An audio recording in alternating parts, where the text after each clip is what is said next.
In this video, we're going to see how we can add calculations, or what we call formulas and functions, to our cells in Pages. Let's go to Pages, and we're working on our brochure here, and if we look at this table where I have my different events, at the bottom of each column I have a total. And this total is of all of the x's in that column. In other words, we have number 4 here. That means that there are 4 x's in this column. If we go next to it, we have 1. That means that there's 1 x in this column. Let's go and add an x. I'm just going to add one to the bottom here. And watch what happens to this total. Now it's 2 because I have 2 x's in there. If I go and add another x, let's go and add one more. Now watch what happens. It now says 3. I'm going to take it away, just delete them, and we're back down to 1. So in this cell we have a calculation, and it's calculating how many x's are in that column. If I double click on this cell, I'm going to double click, you can actually see the formula or function. And in this case, it's a count of how many of the cells have something in them or are not blank in column May 1. Let's see how we set this up. We're going to go back over to our page 3. And we have our table here. I want to add that count to our columns here. So how do we do it? I double click in the cell, and then to add a function or formula or a calculation, what we do is we type the equals key. And watch what happens when I hit equals. Numbers automatically knows that you want to type in a formula here. Also, if we go over to the right, we have a list of all of our functions. Functions are predetermined formulas. So I want to have a count in here. Now what I could do is I could go and search for count, or I could just go down to the bottom here and you're going to see count. And if I want to know how this works, I select it, and then we have a description of how this works.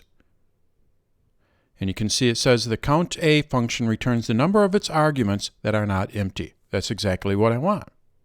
So now I'm going to go and add that in there. How do I do that? I go insert function. The next thing we need to do is tell it what cells we want it to value. So I'm just going to go and tap on the column B here. And now I click on the check mark, and we have a count. And now if I wanted to fill this function all the way across in this footer, how do I do that? Go to the right, we have our little yellow dot, and I drag it over.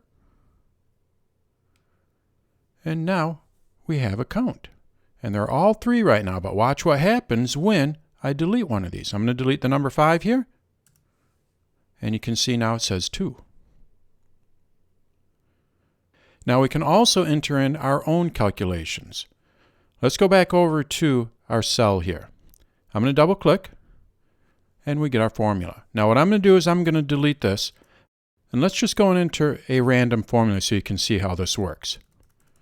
I want to add up this cell here, so I tap on it, and then I'm going to go and type the plus, and I want to add the next cell, type the plus, and the next cell.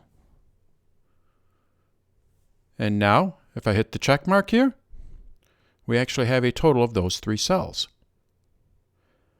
Let's double click it, and I'm going to change it to multiplication. Delete and put in the times. And watch what happens. Hit the check mark, and now it's 1, because 1 times 1 times 1. If I go and change one of these, let's go and make this 3. It is now 3. But now watch when I change this one to 3.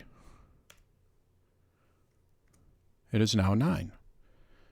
So it's multiplying those 3 fields together. And when I double click on this field, you're actually going to see all of the fields highlighted. And if I wanted to go and add a function, we go over to the right, and I can go and add a function. So that's how we add formulas and functions to our cells in Pages.